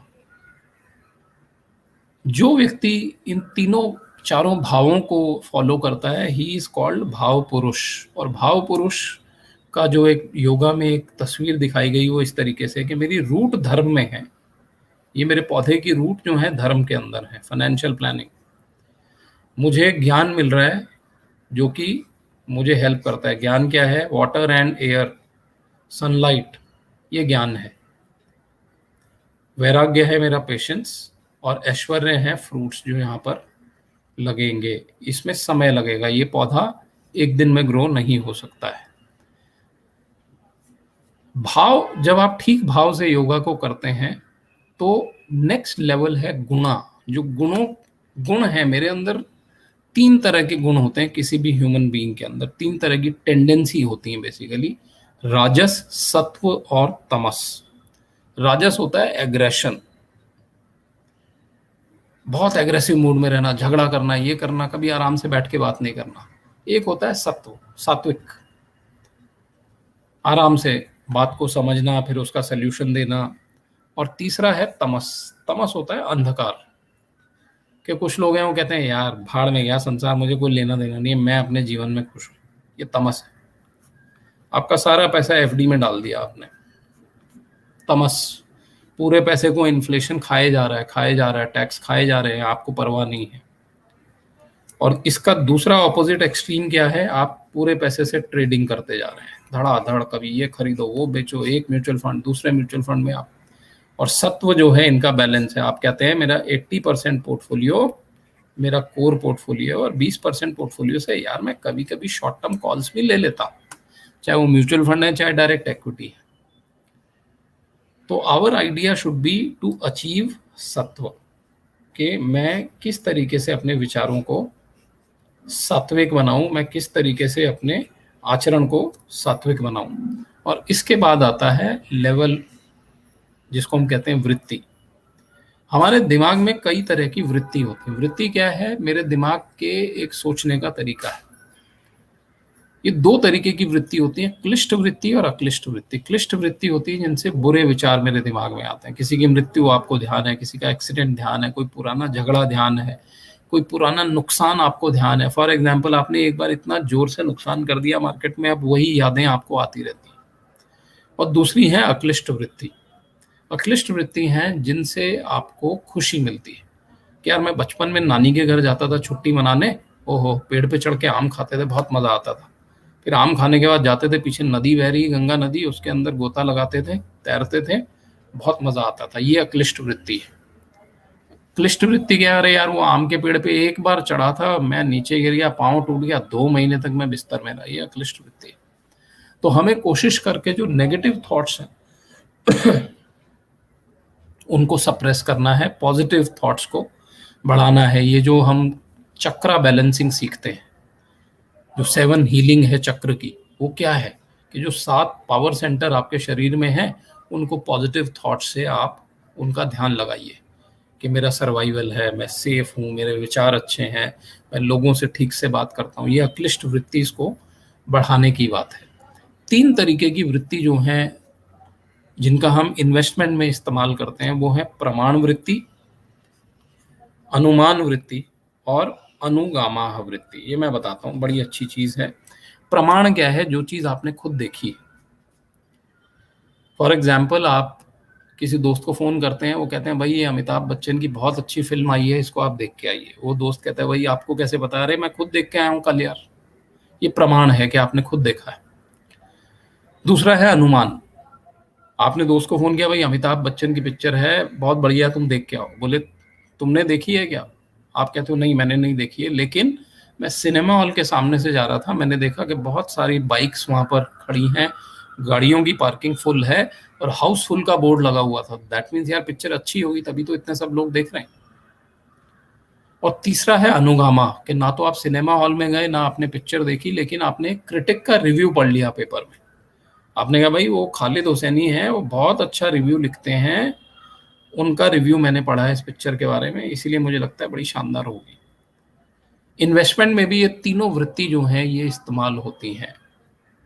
आपके एक एडवाइजर हैं, वो आपको ये कह सकते हैं सर मैंने अपना पैसा इस फंड के अंदर पिछले 10 साल से लगाया हुआ है SIP फॉर्मेट में, ये मेरा 19% का रिटर्न इसमें है। ये प्रमाण वृत्ति है, वो अपनी अकाउंट स्टेटमेंट आपको दिखाते हैं। दूसरा है अनुमान वृत्ति, कि सर ये जो म्यूचुअल फंड है ये सन 2000 में लॉन्च हुआ था, तब ये 200 करोड़ रुपए मैनेज करता था, आज ये 20,000 करोड़ रुपए मैनेज करता है। साल दर साल इसमें नए नए इन्वेस्टर्स जुड़ते जा रहे हैं, इसीलिए मेरा अनुमान है कि फंड जो है ये अच्छा कर रहा होगा। अब हम इसकी और डीपर एनालिसिस करते हैं तो वहां से प्रमाण मिल जाएगा।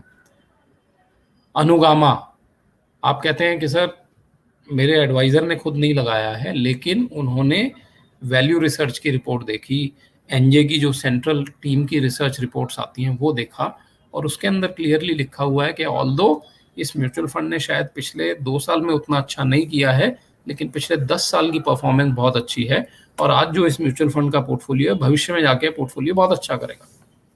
ये अनुगामा वृत्ति है। तो कभी भी जब आप इन्वेस्टमेंट्स करें तो ये तीनों वृत्ति को यूज करें, और उन्हीं यादों को याद रखें जहां से पॉजिटिव थॉट्स आ रही हैं। Always remember your profits.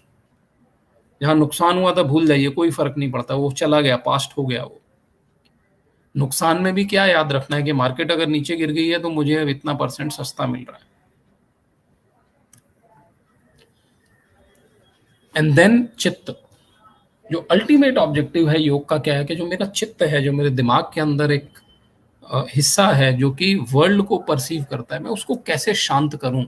Yoga वृत्ति चित्त निरोधा, कि मेरी वृत्ति और चित्त में जो निरोध है, वो जो रोध हो रहा है, जो फ्लो हो रहा है, वो बंद हो जाए।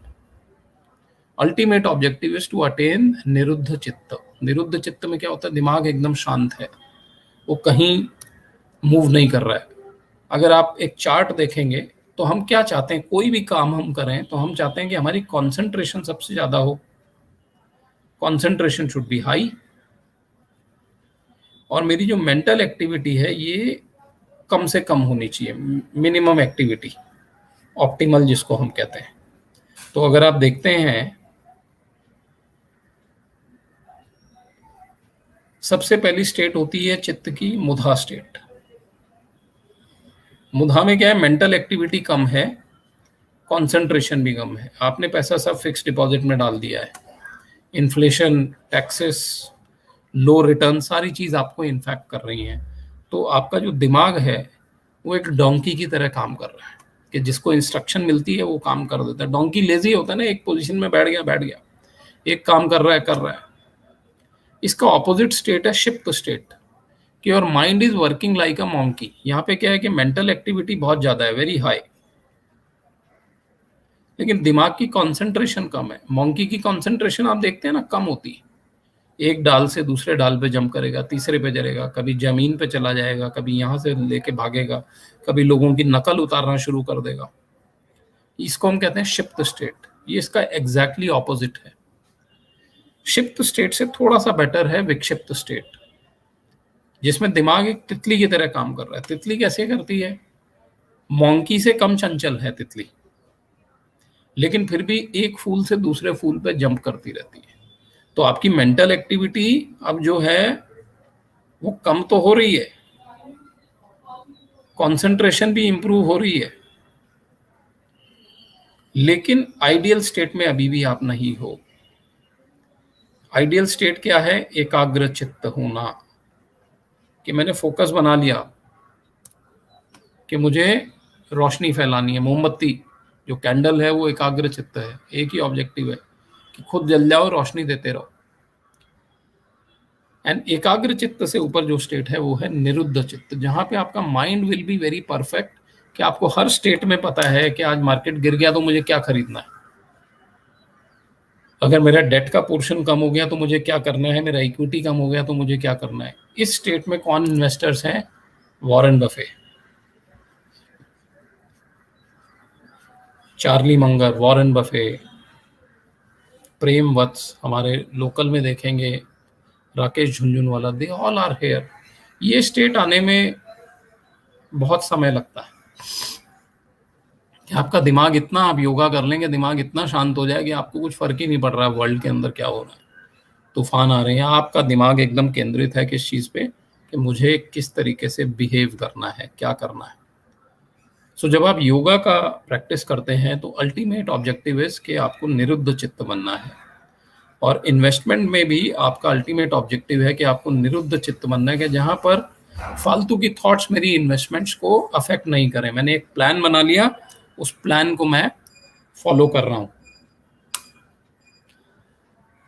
एक फाइनेंशियल प्लान बनाया, उस प्लान को हम फॉलो कर रहे हैं, उस प्लान को हम रिव्यू करते जा रहे हैं। So this is all from my side, thank you very much. I wish all of us become yogic investors.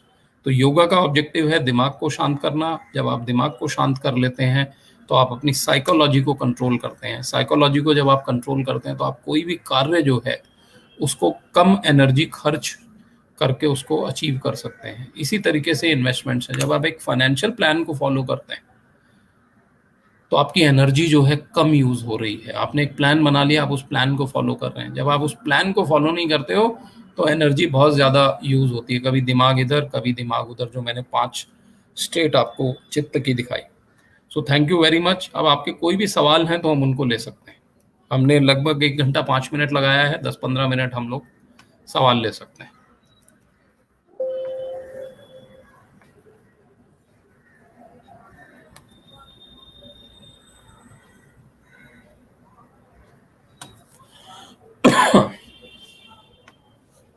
Exactly. Yeah. So thank you sir, it was a great learning session। और thank you. इतना लोगों ने इसको praise किया है, appreciate किया है कि अगर मैं उनके मैसेजेस और उनके जो कॉम्प्लीमेंट्स अगर वो पढ़ने लग गया तो मुझे लगता है 1 घंटा 5 मिनट हमें और लग जाने वाले थैंक यू। इतने अप्रिशिएशंस आए हैं and people like this session too much and they have praised your knowledge and the way you have connected the things yoga and investing, that is unimaginable। मतलब thank you. I thank you Manish. can imagine कि yoga can be yes. such kind of a learning experience। और yes. if I tell you personally, मुझे भी नहीं पता था योगा में इतना कुछ है, और उसको इन्वेस्टमेंट से तो चलो रिलेट करना एक बहुत ही नेक्स्ट आगे का स्टेप हो जाता है, बट यस। लाइफ के लिए भी कितना कुछ है हमारी लर्निंग के लिए। Yeah I agree with you. So thank you sir for such a thank you. Good thank you. Session. There are few question sir जो मैंने यस। ऑलरेडी जैसे जैसे लोग ड्यूरिंग द सेशन पूछ रहे थे, हालांकि काफी क्वेश्चंस हैं जो during your presentation is already addressed, but still there are few common questions, तो हाँ। जो मैं आपके सामने थोड़ा शेयर करता हूँ। उसके बाद भी या कोई और क्वेश्चन आते हैं तो I will share that those questions. Okay, तो एक क्वेश्चन जो काफ़ी इन्वेस्टर्स ने पूछा है, हालांकि आपने उसको कवर किया है, in they have asked in their language. तो इन्वेस्टर ये जानना चाहते हैं कि क्या म्यूचुअल फंड में इन्वेस्ट करने का ये सही समय है या शेयर्स में इन्वेस्ट करने का सही समय है? ओके। देखिए तो ये मैंने आप हाँ ये समय सारे समय ठीक है। ओके, तो ये जो सवाल है कि क्या ये ठीक समय है म्यूचुअल फंड में या शेयर्स में लगाने का, आई थिंक हर समय ठीक होता है। अब एज अ इन्वेस्टर आपको क्या देखना है कि मैं कितना मार्केट को समझता हूं, और या मैं खुद नहीं समझता हूं तो मेरे साथ जो एडवाइजर हैं वो कितना स्टॉक्स को समझते हैं, कितना म्यूचुअल फंड को समझते हैं। एक जो रूल मैंने पूरे जीवन में फॉलो किया है वो ये है कि इन्वेस्टमेंट करते हुए रिस्क कभी भी ज्यादा मत लें, क्योंकि जब आप रिस्क ज्यादा लेते हैं तो आप ज्यादा समय मार्केट में नहीं बिता पाते हैं। तो पहला सवाल आपको ये एड्रेस करना है कि मैं स्टॉक्स खरीदूं तो उसमें कम रिस्क है कि म्यूचुअल फंड खरीदूं उसमें कम रिस्क है। तो सीधा सीधा जवाब है कि भाई म्यूचुअल फंड खरीदने में कम रिस्क है। That is one. सेकंड, अब मैं म्यूचुअल फंड में किस तरीके से लगाऊंगा जिसमें और रिस्क कम हो। मेरे पास 10 लाख रुपए हैं, मैं सारे इकट्ठे डाल दूं या मैं थोड़े थोड़े करके डालूं, तो मैं कहूंगा भाई थोड़े थोड़े करके डालने में रिस्क कम है। तो जिस भी चीज में रिस्क कम है वो आप कीजिए। समय दोनों ही चीजों के लिए अनुकूल भी है और प्रतिकूल भी है। जिनको शेयर जी मार्केट की नॉलेज है वो कहते हैं यार ठीक है, मैं 50,000 के लेवल पे आ रहा हूँ, मेरे को तो 15 साल रुकना है, ये 50,000 वाला घट के अगर एक बार 35,000 भी आ गया तो मुझे फर्क नहीं पड़ता, तो मैं पेशेंस रखूंगा। बट मेरा जो मानना है, जिन लोगों को निवेश की ज्यादा नॉलेज नहीं है, म्यूचुअल फंड्स उनके लिए ज्यादा बेहतर हैं बजाय के स्टॉक मार्केट के। Right sir. अक्सर एक आर्ग्यूमेंट लोग देते हैं, भाई अगर मैं स्टॉक मार्केट में नहीं जाऊंगा ना मेरे रिटर्न मिस हो जाएंगे। होने दीजिए रिटर्न मिस। ये भी सवाल सर कुछ लोगों ने किया है हाँ। कि मुझे ऐसा लगता है कि शेयर बाजार में ज्यादा रिटर्न आएगा, ऐसा कुछ इन्वेस्टर्स पूछ रहे हैं। नहीं नहीं, मैं आपको एक बड़ी अच्छी चीज बताता हूँ। मेरे पास एक किताब पड़ी हुई है ये टेबल पे, इसको आप पढ़िएगा। रस्किन बॉन्ड की किताब है, a book of simple living. इसमें पहले ही चैप्टर में एक बहुत बढ़िया बात लिखी है। वो कहते हैं जो समझदार साधु होता है वो कौन है, दो वाइज मॉन्क कौन है? वो वाइज मॉन्क वो है जो समझता है कि भाई तू जिंदगी में सारे पहाड़ नहीं भी चढ़ेगा ना तो तेरा हम्म। काम चल जाएगा, जरूरी नहीं है कि मैं जाके हर पर्वत को चढ़ूं। मेरा ऑब्जेक्टिव क्या है एज अ इन्वेस्टर? मेरे को अगर 12-13% लॉन्ग टर्म रिटर्न मेरे पोर्टफोलियो पे आ जाता है, चाहे वो स्टॉक से आ रहा है चाहे वो म्यूचुअल फंड से आ रहा है, तो मुझे इस बात से कोई फर्क नहीं पड़ता है। Peter right. लिंच ने बोला था, यू कांट किस ऑल द ये ब्यूटीफुल समझना गर्ल्स बड़ा इन अ इम्पोर्टेंट सिटी। है। तो चीजों को सिंपल रखिए, जहाँ कई बिटकॉइन में और ज्यादा रिटर्न बन रहा है, जरूरी थोड़ा ना जाके मैं वहां ये पे है सिर दर्द कि वो मोल लूंगा सर, बनने वो दीजिए। जो चीज हमें समझ आती है वही कीजिए, ये मेरा एडवाइस है। जो चीज नहीं समझ आती है उसको प्लीज मत कीजिए, जितना मर्जी रिटर्न बन जाए कोई फर्क नहीं पड़ता। हम्म। तो जैसे कुछ इन्वेस्टर ये जानना चाहते हैं कि वो छोटी अमाउंट से शुरू करना चाहते हैं, दे जी। Want to just start their journey in या इक्विटी मार्केट, या तो वो कैसे करें, उस जर्नी की शुरुआत कैसे करें, तो उसमें वो उनको क्या जर्नी ध्यान की, रखना चाहिए? हाँ देखिए, मैं रिस्क के एंगल से ही चीजों को देखता हूँ। तो छोटे अमाउंट से आप शुरुआत करें, बहुत बढ़िया बात है, लेकिन वो अमाउंट इतना भी छोटा नहीं होना चाहिए कि उससे आपके फाइनेंशियल गोल्स पूरे नहीं हो। फॉर एग्जाम्पल, काफी लोग मेरे को बोलते हैं, भाई फाइनेंशियल प्लान तो बनवा लिया, अब शर्मा जी मेरे को इक्विटी में ना डर लगता है। तो मैंने क्या किया, 1,000 रुपए की एसआईपी कर दी। अब 1,000 रुपए की एसआईपी से आपके फाइनेंशियल गोल्स नहीं पूरे होंगे। हम्म। तो आप छोटे अमाउंट से शुरुआत जरूर करें, लेकिन विद इन 5 to 6 मंथ्स आपको जो अमाउंट फाइनेंशियल प्लान के हिसाब से डालना है वो अमाउंट आपको डालना चाहिए। अदरवाइज आप इक्विटी में निवेश तो कर लेंगे, म्यूचुअल फंड में निवेश तो हो जाएगा, लेकिन आपके गोल्स पूरे नहीं होंगे। तो एक बैलेंस क्रिएट करना जरूरी है। छोटे अमाउंट से स्टार्ट कीजिए, 2-4 महीने में रिस्क को समझ लीजिए, 6 महीने में समझ लीजिए। उसके बाद आपको फिर एक नॉर्मल इन्वेस्टर की तरह जो भी आपका फाइनेंशियल प्लान बोलता है वो आप पैसा उसमें लगा दीजिए। Right sir. एक सर इन्वेस्टर का सवाल है कि उन्होंने एक टोटल जो इन्वेस्टमेंट किया वो 50 लाख रुपए का किया, जिसकी करंट जो वैल्यू है वो 75 लाख रुपीज है। जी अब उसमें से 10% एक रेगुलर विड्रॉल चाहते हैं, SWP सिस्टमेटिक जी। विड्रॉल प्लान लेना चाहते हैं एनुअल 10% के हिसाब से। तो हम्म। उनका सवाल ये है कि वो 10% वो इन्वेस्टमेंट अमाउंट का लें 50 लाख का, या जो करंट वैल्यू है 75 लाख उसका लें? देखिए, जब इन्वेस्टमेंट अमाउंट का आप 10% लेते हैं तो लगभग हम लोग, जो थंब रूल हमारा इंडस्ट्री में चलता है, वो इन्वेस्टमेंट अमाउंट का हम लगभग 6-7% लेके चलते हैं। तो आपने 50 जी। लाख लगाए थे, आप 3.5 लाख रुपए हर साल निकालते रहिए। 10% थोड़ा सा हायर साइड पे है, हालांकि अगर जोर से पैसा बन गया है और हमें सामने पैसे की जरूरत भी है हुँ। तो 8-10% निकालने में हर्जा नहीं है, but ideally it should be 6 to 7%। Right. उतना पैसा निकाल सकते हैं। या तो इसमें मैं थोड़ा ऐड ऑन करना चाहूँगा, जस्ट या इन्वेस्टर्स को एक चीज़ बताना चाहूँगा, क्योंकि कुछ लोगों के लिए शायद एसआईपी तो क्या, बहुत इन्वेस्टर ने जनरली हम या एक टॉक में सुनते हैं, तो SWP may be a new word for या फ्यू ऑफ देम। तो SWP is a systematic withdrawal, it is a opposite of SIP.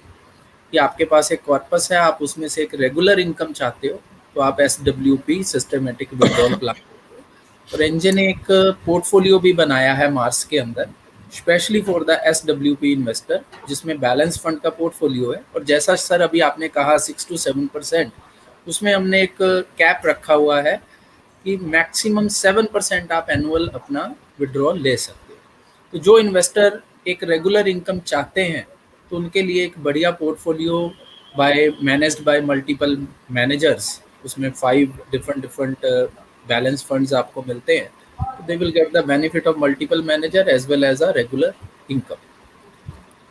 तो एक और सर सवाल है इन्वेस्टर का, वो जानना चाहते हैं कि अच्छे रिटर्न के लिए कितने समय तक इन्वेस्टमेंट करनी चाहिए। आई थिंक काफ़ी काफ़ी इन्वेस्टर हाँ। ये जानना चाहते होंगे कि या कितने समय के लिए वो इन्वेस्ट करें। देखिए कि आप तकरीबन 3 तरह के फंड्स में हम लोग पैसा लगाते हैं। One is gold fund, one is debt fund, one is equity fund. तो डेट और गोल्ड में अगर आप कहें कि भाई अच्छे रिटर्न के लिए मुझे कितना वेट करना है, तो मैं लगभग 3 साल का समय कहता हूँ, क्योंकि डेट में भी कई बार एडवर्स साइकिल आ जाती है। तो 3 साल का समय डेट और गोल्ड फंड्स के लिए आप रखें। इक्विटी फंड्स में अगर अच्छा रिटर्न कमाना है, अब क्योंकि हमारी इकोनॉमी थोड़ी डेवलप हो गई है, कैपिटल मार्केट्स भी काफ़ी डेवलप हो गई हैं, तो मिनिमम 5 साल का समय आप लेके रखिए। अच्छे रिटर्न की डेफिनेशन भी थोड़ी-सी अब बदल गई है। एक समय था, कोई मुझसे पूछता था, "भई अच्छा रिटर्न?" मैं कहता था, "यार 25% छूट जाएगा आपको।" लेकिन अभी जो इक्विटी में अच्छा रिटर्न है, वो शायद 13 से 15% मैं कहूँगा, और डेट के अंदर जो अच्छा रिटर्न है, वो 7 टू 9% मैं कहूँगा। तो डेट और गोल्ड में 3 साल, इक्विटी में लगभग 5 साल। Right sir.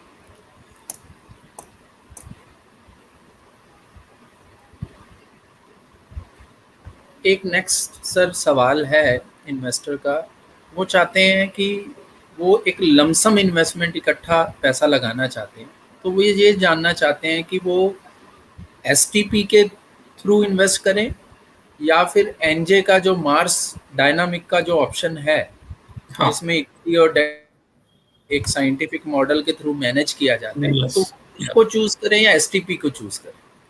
देखिए, जब आप एसटीपी को चूज कर रहे हैं तो आप क्या कर रहे हैं, आप डेट और इक्विटी के लेवल को ही एडजस्ट कर रहे हैं। फॉर एग्जांपल, आपके पास 100 रुपया है, आप कहते हो यार मैं 10 रुपया हर महीने डालूंगा, तो पहले महीने आपका इक्विटी 1090 है, 90 डेट है, 10 इक्विटी है, फिर अगले महीने आपका 20 हो जाएगा। तो आप एसेट एलोकेशन के थ्रू जाएं या आप एसटीपी के थ्रू जाएं। एसेट एलोकेशन में एक लाभ है जो मैं देखता हूँ, जो जैसे एक बैलेंस एडवांटेज कैटेगरी अभी डेवलप हो गई है पिछले 4-5 साल में इंडिया में। जो क्वांट बेस्ड मॉडल्स हैं, जो कि इक्विटी की वैल्यूएशन को देख के काम करते हैं, उसमें कई बार क्या होता है कि जब मार्केट थोड़ा सा करेक्शन ज़्यादा होता है, तो वो फंड्स उस वक्त थोड़ा सा पैसा ज़्यादा लेके इक्विटी में डाल देते हैं, which is I think a better thing to do. तो इट वुड बी बेटर कि आप अगर किसी क्वांटिटेटिव पोर्टफोलियो के थ्रू जा रहे हैं, जहाँ पे एक फार्मूला के हिसाब से डेट इक्विटी को मैनेज किया जा रहा है, तो वो बेटर है rather than doing plain STP. Right sir. Next question है सर, एक इन्वेस्टर हैं, वो कह रहे हैं कि उनका जो अर्निंग है वो 1 लाख रुपए का है और वो 30,000 मंथली जो है ऑलरेडी एसआईपी कर रहे हैं, ठीक है। और वो ये जानना चाहते हैं कि क्या ये इनफ है या उनको और करना चाहिए? ओके सर, और देखिए एक फॉर्मूला। अदर वे ये भी हाँ, जानना चाहते हैं कि what should be the right preposition, कि अपनी कमाई में से कितना मुझे एटलीस्ट इतना परसेंट तो सेविंग करना ही चाहिए, क्या ऐसा कोई है प्रेपोजिशन? ये हाँ। भी वो जानना चाहते हैं। तो एक रूल है जिसको हम कहते हैं ली का शिंग रूल। उसको मैंने एक छोटे से दोहे के फॉर्म में भी लिखा है कि 30 से खर्चा, 20 से यारी, और 10 में देश विदेश। 30 में खर्चा, 30 रुपए आपका हाउस होल्ड खर्चा है, और जी। 20 में यारी, 20 में नेटवर्किंग आप करेंगे। तो 100 रुपया कमा रहे हैं, 30 रुपया घर खर्च में जाएगा, 20 रुपया नेटवर्किंग में जाएगा। 10 में देश विदेश, 10 रुपया आपका छुट्टियों का है, हम्म। और 15 से कुछ सीखिए, 25% निवेश। क्या पच्चीस बात है टका सर। कम से कम निवेश होना चाहिए, और 15 रुपया आपको कुछ सीखने में लगाना है। वो सीखना म्यूजिक हो सकता है, वो सीखना योगा हो सकता है। वो आप कहते हैं मैं कोई पर्सनल कोच को लगा के यार मैं जॉगिंग सीखना चाहता हूँ, कोई गेम आप सीखना चाहते हैं, वो आप कर सकते हैं। But minimum 25% should be invested. अब आप उसको, आप कहते हैं कि मैं थोड़ा सा लर्निंग में रिड्यूस कर सकता हूँ या घर खर्च में थोड़ा कम करके जिससे मैं निवेश को बढ़ा सकता हूँ, तो by all means you should do that. So the younger you are, I think, क्योंकि धीरे धीरे क्या होता है कि आप यंग यंग एज में जैसे घर का खर्चा आप 30 की बजाय हो सकता है 20 में भी मैनेज कर सकते हैं, क्योंकि फैमिली उतनी बड़ी नहीं होती, फिर धीरे धीरे बढ़ेगा। लेकिन let's say for a middle age person this formula works very very well. तो इफ यू आर यंगर, तो शायद आप इन्वेस्टमेंट 10-15% और ज़्यादा कर सकते हैं। Right sir.